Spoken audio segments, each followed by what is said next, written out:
Hello everyone, it's Andre here from SWL. This is episode 2 of my news series, Listening to the World, the SWL DXing report. Thank you so much for all the feedback. It seems to me that there is a real need for a regular roundup of news in the shortwave, medium wave, maybe FM also, radio world. The podcast format with some visuals appears to be very popular.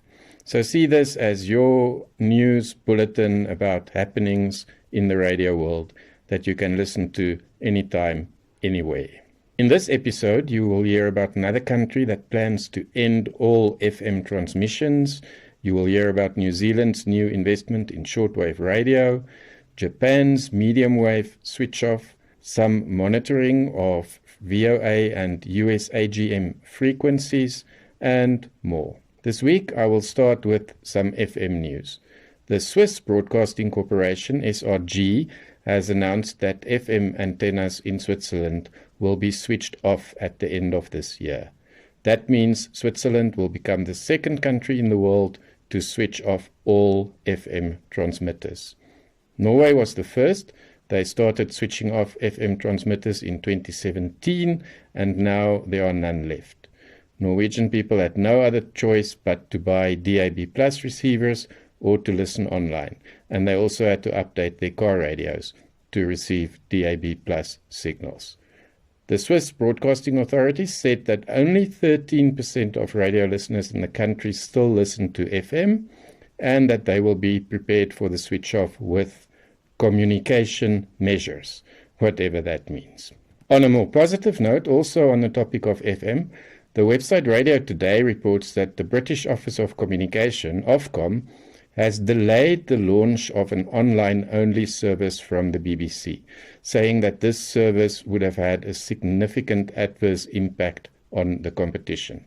The BBC wanted to launch an extra Radio 2 oldies station online before getting approval. Radio 2 is the most popular radio station in the United Kingdom with 14 million listeners on FM, DAB and also online via BBC Sounds. Ofcom said that a streaming service by Radio 2 playing oldies music would adversely affect competitors on FM and medium wave. So a proper regulatory process will now take place and this online streaming will not happen. This is good news. It shows that Ofcom still has some concern for FM and medium wave radio stations. So moving to medium wave then, there is sadly some more bad news. This is something that has been going on since February this year, but I only became aware of it now. The website Radio World reports that 13 private radio companies in Japan are currently participating in a trial to see what a full transition to FM would mean for their medium wave services. So a total of 34 stations have terminated their medium wave transmissions temporarily. They started doing this since the 1st of February of this year, and they will remain off air on medium wave until the 31st of January 2025. So these stations can now be heard on FM, via cable TV, or online. The plan is to assess how a switch over to FM or online only will affect medium wave listeners in Japan. But there are already some signs that the trial is not proceeding well. Radio World also reports that the private station NBC Radio Saga had to distribute 2,000 free radio receivers to listeners because these listeners had no way to hear the station when medium wave was switched off. Their radios apparently only receives medium wave. So there was so much demand that a lottery was held to help distribute the radios.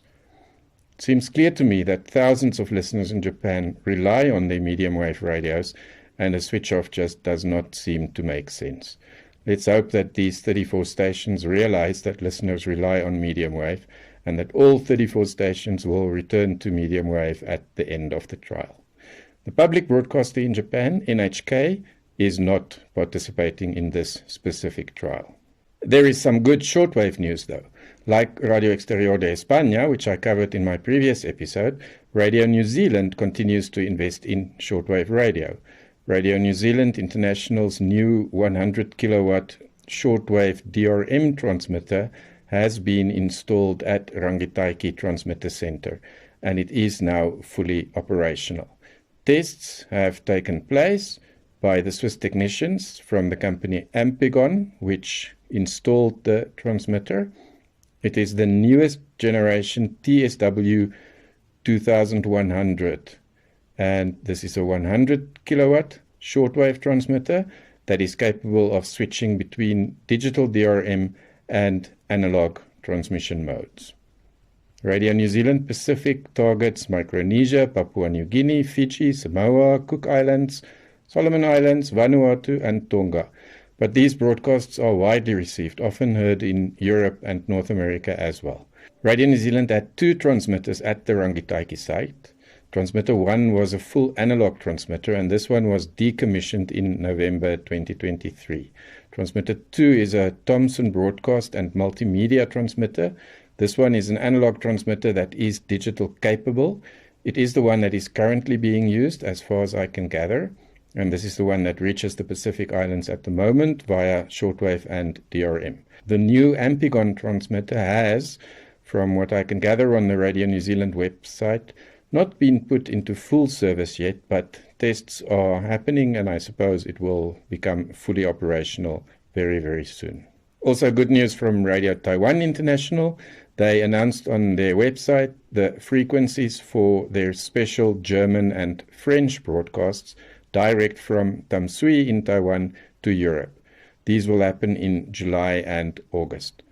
They tested 3 frequencies on the weekend of 6 and 7 July. These were 11995, 9545, and 7250 kilohertz.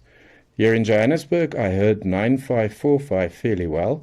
11995 was a bit weak, and I heard absolutely nothing on 7250. So based on reception reports, RTI selected 11995 and 9545 kilohertz as the frequencies for their special transmissions in German and French. The German broadcasts will be first, starting on 12th July and ending on the 4th of August. These will happen over weekends only, on Fridays, Saturdays, and Sundays. Broadcasts will be on 11995 kilohertz from 1700 to 1730 UTC, and on 9545 kilohertz from 1730 to 1800 UTC. The French broadcasts will then commence on the 9th of August and end on 1 September at the same times and on the same frequencies, also on weekends only. It is also worth noting here that Radio Taiwan International's Russian transmissions from Sofia in Bulgaria no longer use 5900 kilohertz. Since the 1st of July, these transmissions are now broadcast on 9790 kilohertz from 1700 to 1730 UTC. This will continue until the end of the Northern Hemisphere summer. Now for some less positive shortwave news again. Sadly, VOA and the US Agency for Global Media, USAGM, seem to be cutting down on many of their transmissions. Some DXers on the World of Radio group have reported that their monitoring shows a sharp decrease in transmissions. Very many transmissions in the morning, Universal Time, seem to have been cut. There are also reports on the World of Radio group that VOA and the USAGM have stopped all transmissions from Sao Tome Island and Tinian Island in the Marianas. I haven't found any official information about these changes yet, but my own monitoring between 1600 UTC and 1800 UTC on Friday 12 July has shown that most of the listed frequencies at that time are still active, even the Sao Tome ones. It is likely, however, that the Sao Tome transmissions now come from other transmitters. I think it is definitely worth monitoring these VOA and USAGM frequencies in the coming weeks to see what is going on. Stations that may be affected are Radio Free Asia, Radio Farda, Radio Sawa, VOA and VOA Diwa Radio, among a few others. In my own monitoring, the Sao Tome frequencies, or the former Sao Tome frequencies, were all still active on 12 July, but probably from new and as yet unknown transmitters. Reception was actually very good to excellent at my location in Johannesburg, South Africa, using the SWL DX286 and a 10-meter long wire. Frequencies I monitored include 15460 VOA in Swahili, formerly from Sao Tome, that was very clear, 12070 VOA in Oromo from Sao Tome formerly, and 15460 VOA in Shona to Zimbabwe, formerly from Sao Tome. This one was as clear as FM at my location. It was really very, very good reception. And I also picked up 15660 VOA in Oromo, also from Sao Tome formerly to Ethiopia. I monitored all known VOA and USAGM frequencies between 1600 and 1800 UTC. There are just too many to list here, but you can check my reception report in the description of this video. I have also been monitoring Radio Yemen International regularly over the past week on 11935 kHz from Riyadh in Saudi Arabia. This signal has intrigued shortwave DXers for some time now, as it is often completely obliterated by a very loud buzz. At my location, I usually hear either the buzzer or Yemen Radio itself.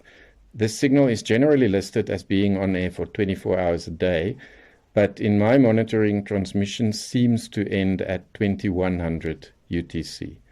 This past week, I heard Yemen Radio International itself quite clearly on 3 days early in the week.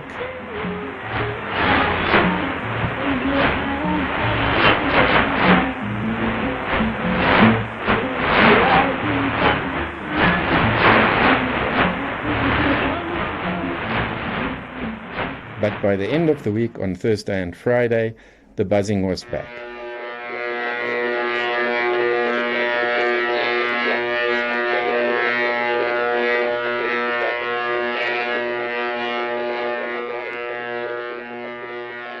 It was still possible to hear a bit of Yemen Radio in the background. This one remains a mystery. Is it a jammer? Is it a technical fault? Why is Yemen Radio itself heard at times and only the buzzing noise at other times, sometimes both? I don't have any answers. Your comments are very welcome. I also found 2 frequencies this past week in my monitoring that appear to be unlisted. Sri Lanka Broadcasting Corporation transmitted on Friday between 1630 and 1830 UTC on 11750 kHz.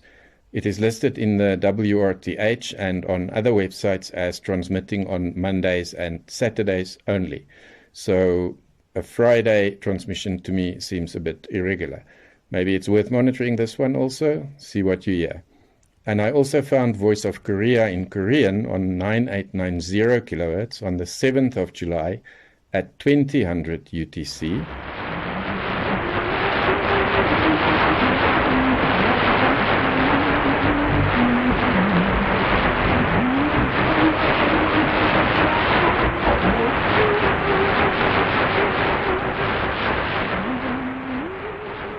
This one is also not listed in the WRTH nor on any other online site at this specific time. So probably another frequency that you can watch. For those of you who enjoy utility signals, there is an interesting new program to monitor. It is not a new transmission, but the Reuters news agency, quoting the Tianjin Daily newspaper, reports that the Tianjin coastal station in China, run by the port city of Tianjin, has begun broadcasting sea ice analyses and forecasts and weather information for the Northeastern Passage, which is usually frozen. The Northeast Passage, also known as the Northern Sea Route, shortens the distances between Europe and East Asia compared to the route via the Suez Canal. This one passes from Murmansk, near Russia's border with Norway, to the Bering Strait near Alaska. And it's about 13,000 kilometers, 8,000 miles. In contrast, the route from Europe to Asia via the Suez Canal is about 21,000 kilometers. So, very close to double that distance. The Russian energy giant Gazprom has actually delivered some LNG, liquid natural gas, via the Northern Sea route to China in September last year. This happens, of course, because of global warming and melting sea ice. So the radio station will run Arctic bulletins every day at 0800 UTC and 1400 UTC from July the 1st to October the 31st.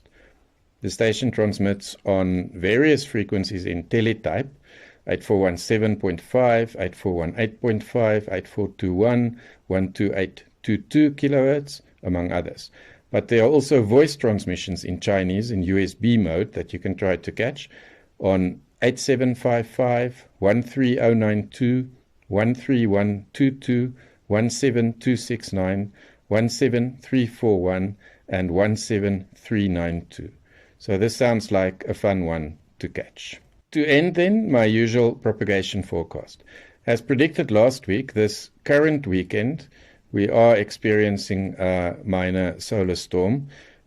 This Sunday, the 14th of July, there is a prediction for a G1 solar storm, so that could lead to some poor reception at times.